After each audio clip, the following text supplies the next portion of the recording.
We hit our 2-year mark, unfortunately, after with losing Andrew. And then last week, we unfortunately unexpectedly lost Jax, which everyone knows was his cat. So that hit us, of course, like a Mack truck all over again. But we have to get, we're back out there. We are back out there. We actually had an event last Tuesday in Middleborough, the town of Middleborough. Okay. So we did a pretty good, we had over 110 people come.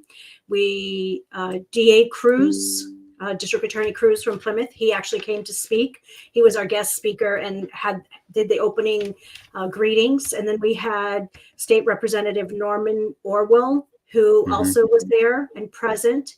And, a lot of people got information, and we are back to being at full throttle, 1 billion% moving forward. We have a lot of stuff coming up. We have a great event coming up on May 7th at the Mass Maritime Academy.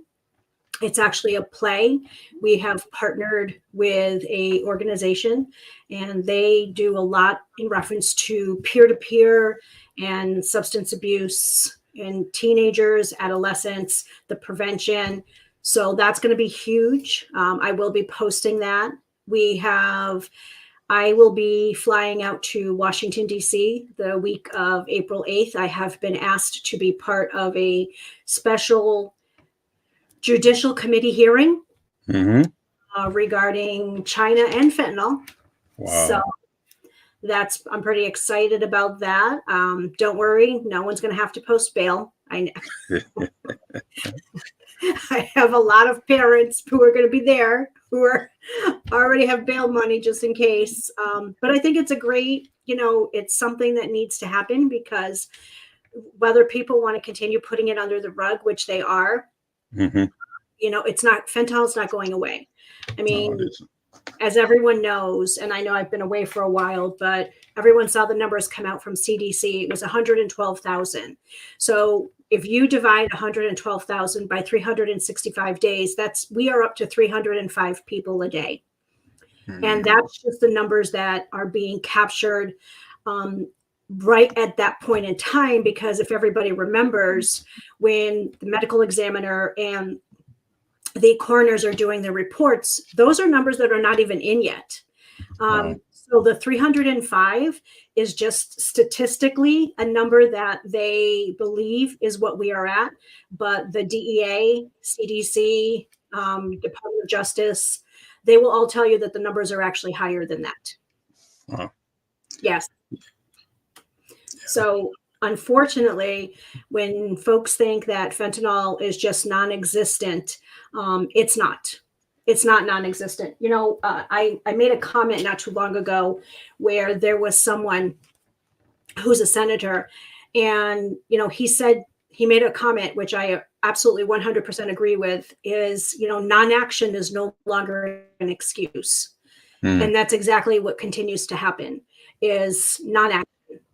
And, we need voices to be heard. We need to get loud, but do it obviously in a respectful manner, because you will never see myself or anybody affiliated with our organization, yell and scream and do all those things. No, there's a way to get attention, and a way where you will have people not only respond to you, but want to continue to relay the message and elevate it. And that's exactly what we're about to do. And the fact that I was invited to DC for this committee hearing is huge. Yeah. That speaks volumes of what we've been doing here in the Commonwealth, and that people are paying attention. Yeah, exactly. So we have a few people saying good evening and good evening and hello. All right. Thanks for joining us here. Absolutely. Yeah, it's very, very important that we have some interaction back and forth, and the information is very, very important. Like, as you know, I am glad. Ask questions.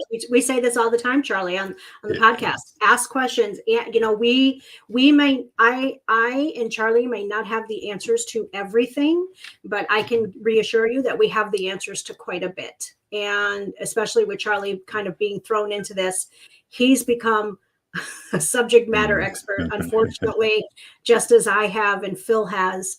And, there was something that was said to me today, and I love this term, evasion of duties. Yeah.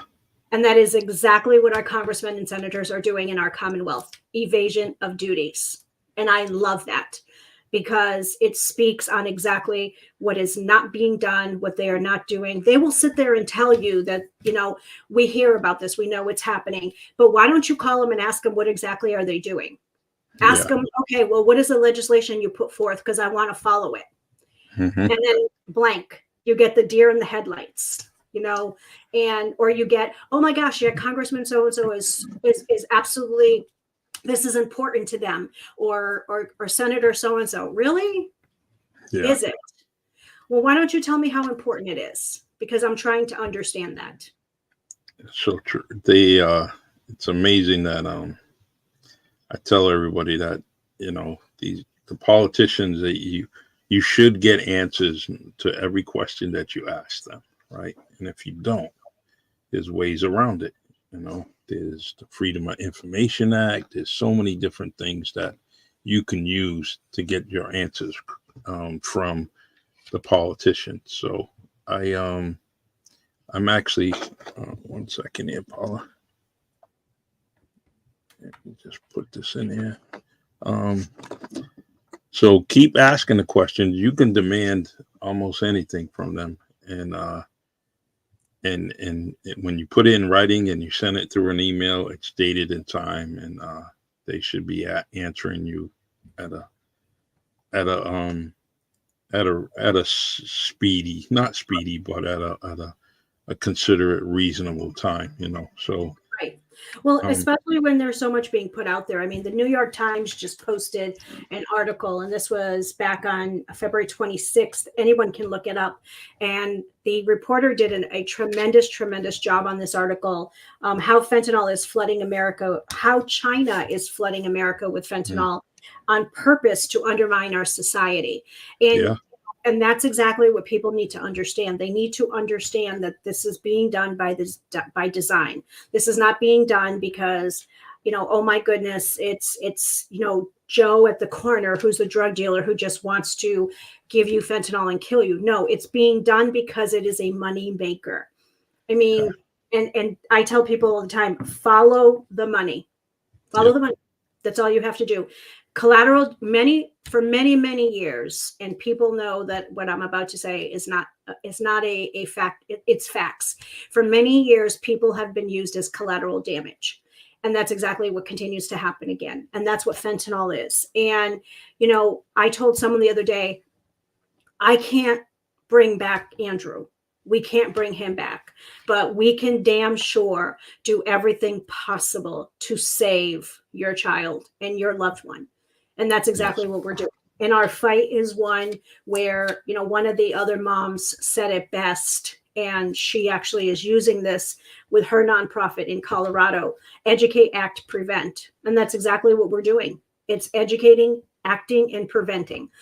Because I am, when I go and speak and I'm being told by school nurses that they don't even know about the emojis. They know nothing because they're not being told this in school. Then what does that tell you? That tells you that the superintendents do not want this out there. They don't, because it's not sexy. They don't want to talk about it. They don't want to put their name to a crisis. So they rather just avoid it. Yeah, and that puzzles me, and it kind of gets me upset because as there's more and more conversations where people in school districts want to talk about identity issues, right? Male, female, he, she, they, them, and there's many issues that they want to talk about, and they allow it in school. But here it is something that's, if you don't talk about this issue with fentanyl and opioids, you may never have that he, she, or them, on this earth if you don't talk about it, right? And sometimes they're leaving it up to just the kids learning through their own phones, but that's not the best teaching. That could be the most, that could be suicide teaching. You're right. And so we just got to keep pushing and do like you said, acting and being preventive and proactive rather, and just do that. It's very, very important. Yeah, and the thing is like I tell people all the time, I say, listen, you don't have to listen to me. You don't have to listen to Charlie. You pick up the phone and call your state representative, call your congressperson, call your senator, call them and say, what the hell are you doing about this? And then listen to what they tell you. That's all you have to do. Because if they sit there and tell you that, they're on top of it, then okay, then if you're on top of it, then tell me what you're doing. That's all I'm asking. Don't sit there and tell me that you're working on a budget, and you guys just had to pass this budget again because, oh my goodness, government was going to shut down again. I mean, I'm sorry. Do these people need my accountant to teach them how to balance a book? Because if I call my accountant and tell her that, hey, I don't know how to balance a book and I need a blank check, she's going to tell me, I don't think so. So why is it that the government keeps doing it on our money and that seems to be okay? It's not okay. There's a lot of things that are going on that are I believe, distractions for other things that are happening. So true. And you see it when, look at what just happened yesterday in Baltimore last night with that cargo ship hitting the bridge. Yeah, it's devastating. And it's a cargo ship. Yeah, it's from China. Yeah, Japan, I think it was. Yep. And hitting a bridge. Yep. Yeah. And just the destruction, and that's just one cargo ship, right? Yeah. Could you imagine what's going on all throughout the country? Oh yeah. And it's very, we're so open and we have to know people are easy, right? People are easy to be influenced, good, bad, and ugly. And when it comes to these different ports and the security and people can be bought, right? People can be sold. The human being is sometimes greedy. So when you throw some money around that they never seen in their life and they're saying, wow, all I have to do is look the other way. All right, I'll do it. And then all of a sudden it adds up. Yeah. And corruption is all over the place. On both sides, even when they're trying to enforce different things in other countries. So it doesn't get here. There's corruption on that side. The human being is so easily manipulated. And sometimes the most easiest way to get to them is through money. Right. So when you talk about the numbers and how much they're making and how much they're profiting, they could throw money away, like so easily, giving somebody, $10,000 just a jump change, or 50,000 or 100,000. It just, money's no object when it comes to these drugs and dealing these drugs. So. Well, I mean, we had Ed Bish on, and Ed talked about it and what he's doing and how he's taken it to the Supreme Court with the Sackler family. 20 years of fighting. And then we had Jen Budd, the Border Patrol manager, former director, and she talked about what's happening there. And she talked about how, pay attention because these tractor trailers that are just getting by and these cargo, shipments that are just getting by. Well, surprise, surprise. What was it? 2 weeks ago? Department of, DHS, Department of Homeland Security puts out an op-ed all over the news, cargo stopped at the border and it was pure all fentanyl. Really? Because we were told that. So, it's not, I mean, what happened in Lynn, Massachusetts with that huge bust? I actually spoke to a deputy fire chief who is part of the Massachusetts hazmat team. And he told me personally, he said, I was there, me and my team. And they literally took out of, now this was a home. This was a home, Mm-hmm. like what you and I live in, and many people listening. And they Yep. took out a 3 foot, almost 4 foot high machine that was a pill press. Wow. Yep. That's what they took out of this home. Okay. And they were like, holy shit. Okay. And then talk about the not the canisters, but the barrels that they found Mm-hmm. of fentanyl in it. Three. Three. Amazing. Okay. So when people think that it's, that, oh no, this is not really happening. No, it is, because these people were making it in their kitchen, and they ordered the pill press right off of Amazon and was Mm-hmm. delivered to them. And this is what they were doing in their home. I can order Amazon, and I'm actually going to get someone from Massachusetts Hazmat on our show. I already talked to him, and he will sit here and tell you, you can go on the dark web. You and I can go on Google right now and pull up how to get fentanyl, and you will have over 11 million hits.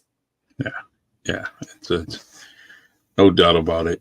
I mean, and we can order it, and it will be delivered to our home by this Friday. So when things are that easy, how can you have people continuing to think that this is not a crisis? Yeah. 9/11, the world shut down, literally shut down. Wherever you were, that's where you stayed. You were stuck. If you were overseas, you were not coming back to America until they opened up the air again. Yeah. But we have, in 2 years, I mean, last year was 107,000. This year, 112. The year before that, it was almost 80,000. We're at almost 500,000 people in 3 years, and nothing is being done. Wow. 500,000 people. Wow. That's it's unheard of. It probably surpasses all the wars together, Oh, yes, it does. It surpasses the World War I, II, and Vietnam War. Wow. Crazy. Yeah. And this is the thing, is that people are just not, I know and I understand that there's a lot going on, and we get this, but you need to pay attention. I mean, this is a chemical warfare. The Massachusetts Hazmat did a study, and I talked about this already. In fact, this is why I'm going to have him on. Back in 2018, they did a study with all of the local agencies for the state, and they went to Gillette Stadium, and Mr. Kraft let them pretend to have a drone flying over where the restaurant areas are, and the stores and the parking. And now, again, pretend. Yeah. Okay. The drone had fentanyl, pretend again. Yeah. And within less than 5 minutes of it flying over the restaurants areas and the stores, there was almost 7,000 casualties. Sheesh. You see a drone today, what happens? Everyone looks in the air. This is what they do. Oh, look, Yeah. It's a drone. Yep. But they're not understanding what these people can do. In Russia, back in, I think it was the late 90s, and people can look this up, they had said, hey, if we put a chemical in the subway to come out through the air vents, how many casualties do you think we'll have? Well, look it up. They had quite a few casualties. Mm-hmm. In the hundreds. So when you don't think that fentanyl can be, in our water system, it's not just the street drugs. It's not just your marijuana, coke, meth, gummy bears, vape pens, Skittles. It can be in anything. Yeah. Anything. They created it into a spray. They created it into a liquid back in 2018 and 19. This is why now you're hearing about marijuana being laced with fentanyl. even before Andrew's unexpected passing.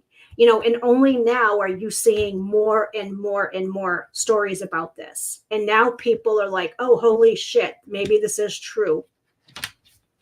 Exactly. It's like, seriously, like, yeah, it's I mean, how much information really needs to be disseminated for people to start paying attention? Because, someone said to me, Charlie, well, it has to be their child for them to pay attention. No, that's not the case, because I've spoken to legislators here in our state who are congresspeople who have lost their children to fentanyl poisoning, and they will not talk about it. wow. So now explain that to me. Yeah. It's like we talked about in past shows about, when crack was hitting the area, when crack was hitting the communities, and people were like ignoring it until it really got out, extended out to other communities. It was just, then it became an epidemic, right? Regardless of how many people were dying previously, now it becomes an epidemic because now it's hitting the suburban areas and the rich areas, and they get affected. But it's not becoming an epidemic in those areas, because I can tell you that I deal with people from Marshfield and those areas and the vineyards, and they will sit there and tell you they don't have a problem. Yeah. So again, and that's crazy, because the ignorance. Everyone that you and I have families all over the state, right? Yep. And we're hearing stories just amongst our family and friends. So people saying that it's not affecting them. I've heard of stories from deep parts of P-Town to as far as Seekonk, Mass, and up north. The stories are horrendous and tragic. So for someone to say that, it's just they have a sheltered life. They have a very sheltered life, because it's all over the place. Like, you like to give the age brackets, right? Yeah.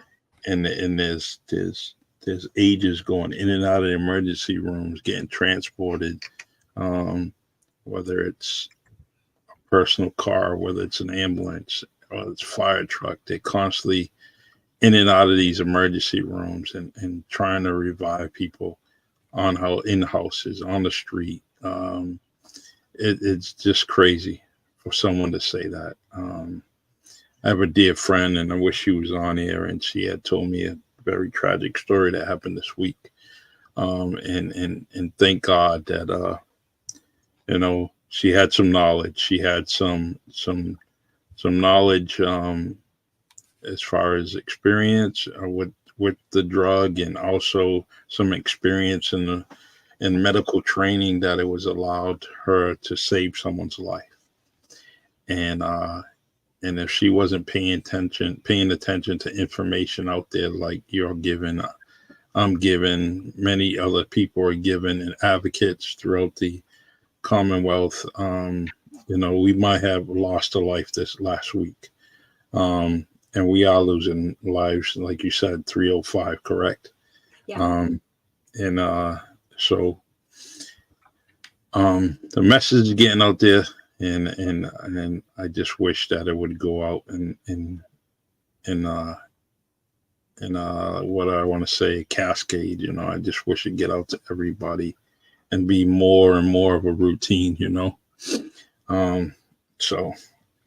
Well, I think what's happening is that you also have people, and I did speak on this a couple of times, just in the community. You'll have community members who will say, hey, let's partner, let's elevate this message, but then they don't, because you're not following what their agenda is or what their plan and we've said this all the time, and I will continue to say it. I do not know, but I am learning about the substance abuse community, learning about the recovery community. And we are very partnered in many of those agencies. But again, when I speak, I'm speaking because that was not our son. So they are having a hard time to separate the two. And that's where the battle is right now, is because you have so many wonderful agencies out there, like you said, Charlie, who are doing things and are trying to help, but they are sticking to the same message. And that's where things are not getting done correctly. And I know that some people are probably going to be pissed off and they're going to come at me, and that's okay. You can come at me. I mean, I tell people, I said, look, I lost a child. I can take a lot. And, and, and again, it's not that message is not important, because as everyone knows, they are human beings and they are just as important, and they deserve compassion and love in every sense of the word. And I will always support that. But what I also need people to understand is you cannot continue to have the same message and not talk about everything as a whole. You can't, because then the message is not getting received. It's just not. You know, It's kind of that same old. If you're getting scolded and it's the same old thing, eventually people stop. You know, the listening. person. Yes. Yeah, they stop listening. What are tell me some places where someone could go within our city. Well, you have High Point, someone, and you know people at High Point. We've been trying to get them on for quite some time. If they have a substance abuse, issue, or their mental health, they deal with all of that. You have PACA, Carl Alves. He's amazing. He's done amazing things over there at PACA. You have the Kennedy Center. I mean, you have these wonderful organizations who are out there who, you have Stepping Stone. I mean, quite a few organizations and places that they talk about the recovery and substance abuse, and it's extremely, extremely important. But again, we have to talk about everything, because many of the people that are being poisoned by fentanyl are not people that have a substance abuse disease. I'm sorry. So we have to talk about the whole picture. You can't just talk about this without talking about this. It has to come together. And that's where, when I partner with these people, as I have, many of the agencies, they actually agree that, yes, the message is one of saving lives, educating, and preventing. And that's what it is about. And there are some agencies that don't. I mean, they stick to their thing, and that's fine. But that doesn't mean I'm going to change what we're doing, because we're not. I'm not here to say, well, Susie Lou doesn't want to partner with Achieve Greatness. Well, that's okay. Susie Lou can keep doing what she's doing. My only concern is that, again, the message needs to be consistent. And this is one of the things that we make sure that we do all the time when we're speaking, whether I'm speaking to high school kids, elementary kids, whether I'm speaking to adults, whether I'm speaking to senators and congressmen. The message needs to be consistent. And the consistency is, we are dealing with a major crisis, and it is not being looked at as that. It is not. And I don't, and if any senator or congressman from our Commonwealth wants to come on our show, go ahead. We'd be more than happy to have you, because we would love to know what it is that you're exactly doing and what legislation you're putting forth, and when is it exactly going to take place. Because right now you have people who are passing away from fentanyl poisoning. They did not know what they were getting. They did not know it was laced. They are passing away unexpectedly. And now that family cannot go after that person, because there is no law in place that lets them do that. It's we got to do it. I like when we talked about, when we had the podcast about weapons of mass destruction. Yes. We need to do that.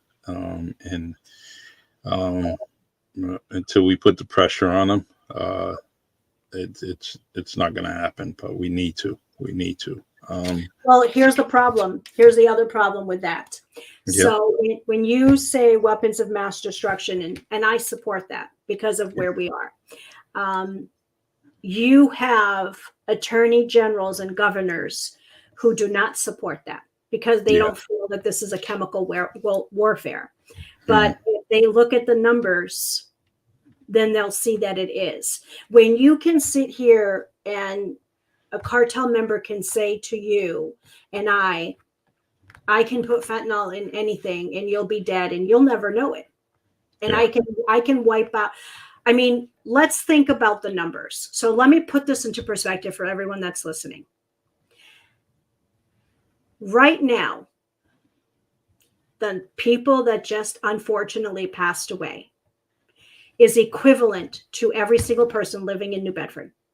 Yeah. So right now, tomorrow, you wake up, there's no one. Mm-hmm. Absolutely no one. Yeah. That's where we're at. Mm-hmm. And it's just it's sad, and I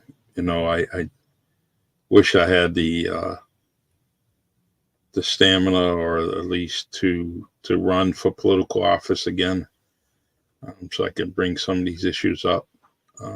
But I just, it's not in me. I have so many other goals and wishes, but it drives me crazy, and it makes me think about it again when things are not being done, and it just drives me crazy. But that's the thing, and that's why sometimes you have to put things into perspective, Charlie.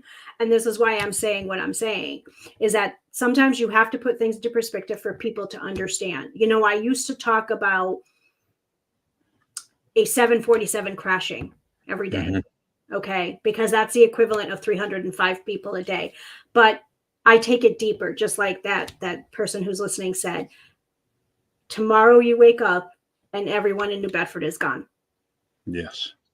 Your neighbors, your friends, your family, your coworkers, gone. Yeah. There is not one person left. Yeah. Including yourself, right?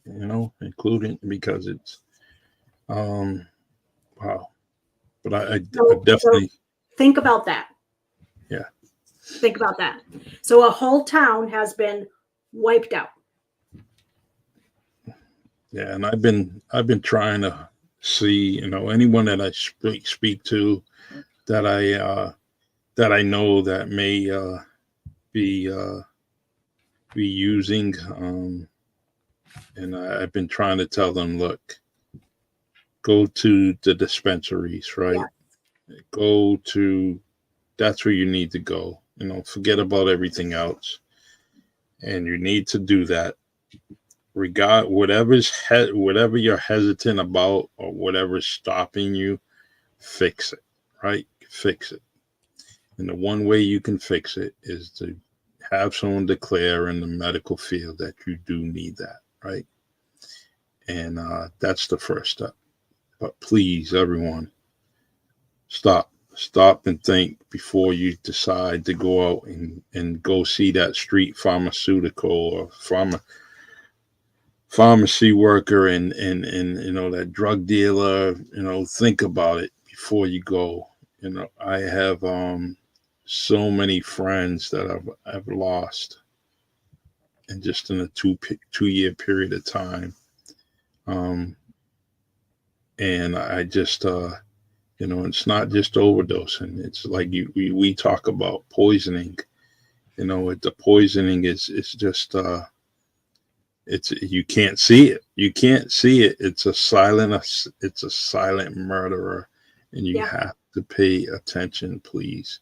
And if you can pay attention to your awareness, your self-awareness, and say, look, I'm not going to buy this from the person around the corner. I'm not going to, I'm not just going to grab some pills from anybody and take them. I need to do it right. I need to do it right, because people are dying, just like Paula said. Well, the thing is that it's mental health, so let's talk about mental health. I mean, You turn on the TV and you're literally getting triggered every day now by whatever it is that we're seeing. Mm-hmm. And this is huge, and enough and more people are not talking about this. Mental health stems from a trauma or a childhood or whatever. I mean, I went to talk at a high school in Springfield, and it was 9 through 12th, and they were all in the auditorium, and it was almost 700 kids and faculty. And I said to them, and I mean what I say, I'm standing in front of you, and I have every mental health diagnosis you could think of right now since losing my son. Yeah. PTSD, anxiety, depression. I have every one of them, but you would never know it because what I'm doing in the advocacy is what's keeping me alive. Yes. And this is, like someone said to me the other day, well, what do you do for your, help and for your awareness and for your mental peace? This, getting the word out. Because when we do events like we just did in Middleborough last week, and we're getting ready to do another big event next month in Canton with Braintree and everything else, and then we're going to be doing Mass Maritime in May, and our summer is packed, which is great. It's getting the word out. Yeah. Getting the message out, letting people know. Stop saying it can't be you. Stop saying, because I told the kids, I said, if you plan to go to the street, it's no longer your first time, hey, you're playing Russian roulette. No, your first time will be your last time. So say goodbye to your family. Because every single thing in the street now is laced. And you know that, Charlie, from being a former police officer, and you still talk to people who are in law enforcement, and you know the numbers that are out there, just like I do. And you know that right now in our city, it's fentanyl and xylazine. That's it. Yeah. That's all there is. There's nothing else out there. So true. Paula, what I want to do is I'm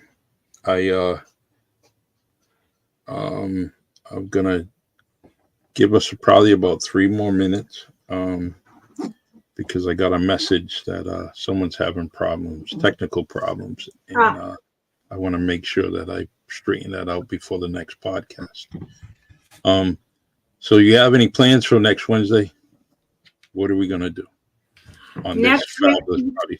Yes, and so next Wednesday we will definitely have a guest on. I'm not going to say who yet because I thought that we were going to have a great guest on today, and unfortunately he got pulled into a city council member meeting up in Boston. But we will definitely be having a guest on, whether it will be someone to talk about weapon of mass destruction, or it's going to be someone from Boston who is a huge advocate and has been boots on the ground in mass and CAS, and just literally. He is someone kind of like an Ed Bish. When he speaks, you're like, holy shit, how are we not hearing about this? Yeah. And these are the people that I can tell you going forward, this is who we're going to be having at the table. We're going to be having these discussions of these people who are boots on the ground, who are seeing the deaths, who are seeing people dying, who can sit here and say to you, just as he said to me, any of the legislators, whether it's congressmen, senators, state representatives that wants to go to mass and CAS, he'll take them. Yeah. He'll take them. And no one's raising their hand. Wow. So, so when you say that we don't have a problem, we have a serious problem. And when you have elected officials who will say to you, they can't, their chief of staffs, their schedulers, whatever you want to call them, sorry, they can't meet with you for a couple months. But I voted for you. So when you want my vote, you can knock on my door and you'll give me all the time I want.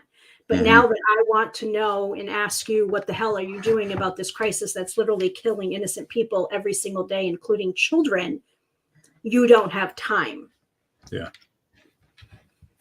Sometimes just a quick phone call. If you give me or you a call, or maybe they just call us, right? And for 3 minutes, say, look, I'm busy, but I'm really going to reach out to you. I understand what you're saying. But I got something planned, and I'm going to get back to you. But even if it's an email, something other than the clerk or the secretary sending Paula something or Charlie something. Just tell me that you're looking into it, right? Don't pass the buck. Yeah. And unfortunately, that keeps happening. I mean, hey, I tell people all the time, I have more people reaching out to me in the Commonwealth that are not from our city than our own city, like the mayor's office. Not, yeah. Yeah. That's a whole nother discussion for another day. All right. But it was great seeing you. I'm glad to finally be back, and we have a lot of wonderful things coming up. I'm going to get a lot of great guests on here. We need to keep talking about this. We have to elevate this. And again, as Charlie and I tell everyone, if you want to come on the show, please come on. Please come on. Yeah. Whether you're from High Point, anyone, a legislator, come on, because we have audience like Deb Silva Gomes who wants to hear from you. Mm-hmm. They want to hear what you're not doing. So yeah, I mean, hey, Charlie and I can talk to anybody. We're not going to yell and scream at you. We're just going to ask you some tough questions and hope you have the answers. Exactly. Yeah. Once again, Deb, thank you for that. Everyone tuning in, I really appreciate it. Whether you're here on Facebook, YouTube, or you're listening to us on Spotify, I really, really appreciate this coming to us and listening. And every Wednesday we'll be here. We will be here on Facebook Live, YouTube, and Spotify. So please, and every now and then we're going to add another platform. I do have another platform called Pod Up, and it has a website and it has everything on it. I'm going to produce a blog. There's so many different things we're going to be doing now. Anything associated with the Really Charlie podcast, that site is going to be up and running. It is up and running right now. So please get in touch with me. If you want to be a guest here, let me know, whether it's here or the podcast. I will definitely get you on here. And Deb, we will see you next Wednesday. I see you. Thank you. I know you're saying thank you to us, but we are very appreciative of you making these comments. It means a lot to us. It does. Thank you so very much. And I will see you next week with a wonderful guest. And then on April 10th, I'll be in Washington, D.C. And I might just surprise you with the people I'm going to have. Yes, I am ready. This says Facebook user, and I want to say, I think I know who this is, but I want to say good night to them too. Also, thanks for joining us in the fabulous comments. But feel free. And actually, Paula, if when you're in DC and you're talking to someone and you record it, feel free to send it to me so we can add it to our page that's here on Facebook. I won't just record it. I'll FaceTime you. Yeah, definitely. I'm ready. Because the congressmen and senators that are part of this, I will make sure that, hey, I'm being given a platform, so I am going to utilize it. Yeah, please. All right, my friend. Hey, hold on. I got to call my co-host. I'm like, hold it. Wait a minute. Let me get my FaceTime going. Hold on. I got to call my co-host. Hold on. Yeah. All right. It was great seeing you. You have a nice Easter. Everyone have a safe and blessed Easter. Everyone who does celebrate it. And please be good, be kind, and please just talk to your children. Tell them not to take anything from anyone unless you give it to them or it is prescribed by a pharmacist. Exactly. And I will end on that note. Thank you very much. Love you. Love you more. All right. Take care. All right, everyone. Good night. God bless. Stay blessed. And continue to support us on the Really Charlie podcast. Facts and stories about fentanyl, and also on the podcast. I'm on YouTube, Spotify, and Facebook. Feel free to get in touch with me. If you have an issue in your community, you want it to come on the Facebook, on the Really Charlie podcast here on Facebook, just let me know. I'll gladly either go there or whatever. But God bless. Thank you for the support. It means a lot. Take care. Have a good night.